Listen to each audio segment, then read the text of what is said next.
పేపర్లు చించి మీ మీద వేయటం వల్ల అవమానం జరుగుతుందని మేము ఫీల్ అవుతున్నాం. ఈ విధంగా రెచ్చగొట్టే చర్యలు చేస్తే అది మర్యాద కాదు అని మనవి చేస్తున్నాను. ఏపీ అసెంబ్లీ సమావేశాలు వాడివేడిగా కొనసాగుతున్నాయి. టీడీపీ నేతలు స్పీకర్ పై పేపర్లు విసరటంతో మంత్రి అంబటి ఫైర్ అయ్యారు. రెచ్చగొడుతున్నారంటూ టీడీపీ ఎమ్మెల్యేలపై అంబటి మండిపడ్డారు.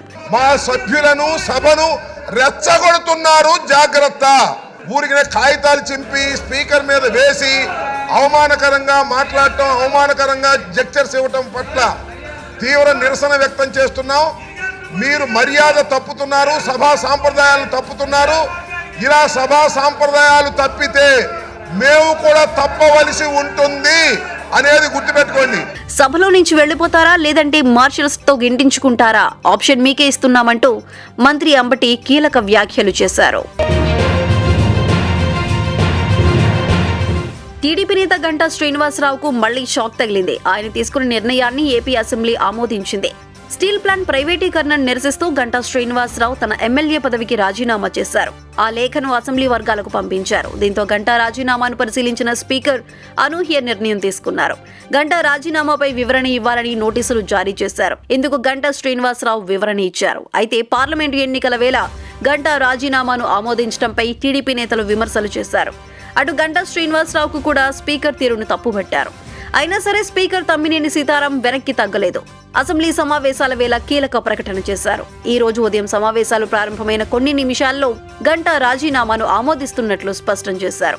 దీంతో గంటా శ్రీనివాసరావు వ్యూహానికి స్పీకర్ చెక్ పెట్టినట్లయింది. స్టీల్ ప్లాంట్ విషయంలో వైసీపీని టార్గెట్ చేసిన గంటాకు తాజాగా స్పీకర్ గట్టి కౌంటర్ ఇచ్చారు.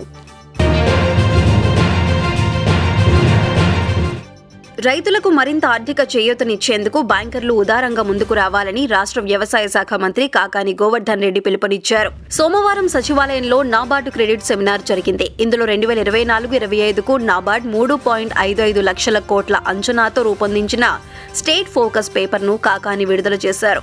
ఈ సందర్భంగా ఆయన మాట్లాడుతూ 5 ఏళ్లలో ఎన్నో విప్లవాత్మక సంస్కరణలు తీసుకువచ్చామన్నారు. గ్రామీణాభివృద్ధి రంగం బలోపేతం కోసం రాష్ట్ర ప్రభుత్వం చేపట్టిన కార్యక్రమాలకు అన్ని విధాలుగా చేయూతనిచ్చిన నాబార్డ్ను అభినందిస్తున్నానన్నారు. వ్యవసాయం, నీటిపారుదల, సామాజిక, గ్రామీణ రంగాల్లో మౌలిక సదుపాయాల కల్పన కోసం రాష్ట్ర ప్రభుత్వానికి నాబార్డ్ మద్దతునివ్వటం అభినందనీయమని తెలిపారు. వ్యవసాయ రంగంలో సవాళ్ల పరిష్కారం, స్థిరమైన వృద్ధి సాధన కోసం ప్రభుత్వం, కార్పొరేట్ రంగం, ఆర్థిక సంస్థలతో కలిసి నాబార్డ్ రోడ్ మ్యాప్ తయారు చేయాలని సూచించారు. ఉత్తరప్రదేశ్లోని లక్నో జైల్లో 63 మంది ఖైదీలకు హెచ్ఐవీ పాజిటివ్ నిర్ధారణ అయింది. గత ఏడాది డిసెంబర్లో నిర్వహించిన పరీక్షల్లో 36 మంది ఖైదీలకు హెచ్ఐవీ పాజిటివ్ అని తేలిందని, ప్రస్తుతం జైల్లో హెచ్ఐవీ సోకిన ఖైదీల సంఖ్య 63కు చేరుకుందని జైలు అధికారులు తెలిపారు. వైరస్ సోకిన ఖైదీల్లో ఎక్కువ మందికి డ్రగ్స్ తీసుకునే అలవాటు ఉందని, జైలు బయట ఒకరు ఉపయోగించిన సిరంజీని మరొకరు ఉపయోగించడం వల్ల వైరస్ ఎక్కువ మందికి వ్యాపించి ఉంటుందని జైలు అధికారులు పేర్కొన్నారు. జైలులోకి వచ్చిన తర్వాత ఏ ఖైదీకి హెచ్ఐవీ సోకలేదని ప్రకటించారు. సెప్టెంబర్ నుంచి హెచ్ఐవీ టెస్టింగ్ కిట్లు అందుబాటులో లేకపోవడంతో డిసెంబర్ వరకు టెస్టులు నిర్వహించలేదని, దీంతో వైరస్ ఒకరి నుంచి ఒకరికి వ్యాపించి ఉంటుందని పేర్కొన్నారు. గ్రామీణ స్థానిక సంస్థలకు ప్రభుత్వం 988 కోట్లను విడుదల చేసింది. 15వ ఆర్థిక సంఘం సిఫారసుల మేరకు 2022-23 ఆర్థిక సంవత్సరానికి సంబంధించి ఈ నిధులను విడుదల చేసింది. రాష్ట్రంలోని 13,097 గ్రామ పంచాయతీలకు 689 కోట్లు, 650 మండల పరిషత్తులకు 148.30 కోట్లు, ఉమ్మడి 13 జిల్లా పరిషత్తులకు 150.75 కోట్లను ఆయా పంచాయతీ, మండల, జిల్లా పరిషత్తుల ఖాతాల్లో 15 రోజుల క్రితమే జమ చేసినట్టు పంచాయతీరాజ్ శాఖ అధికారులు వెల్లడించారు.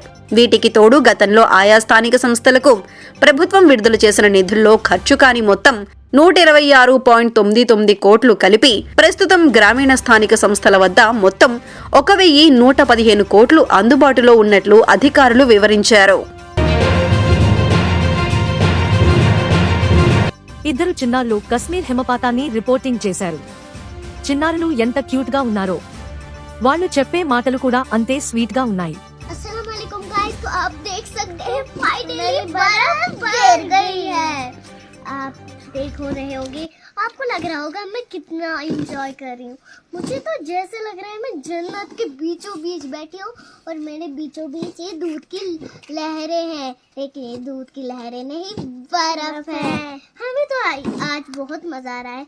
अल्लाह ताला ने आखिरकार मेरी और मेरी बहन की दुआ कबूल कर दी, तो हम यहाँ पर बहुत ज्यादा एंजॉय कर रहे हैं, मस्ती कर रहे हैं।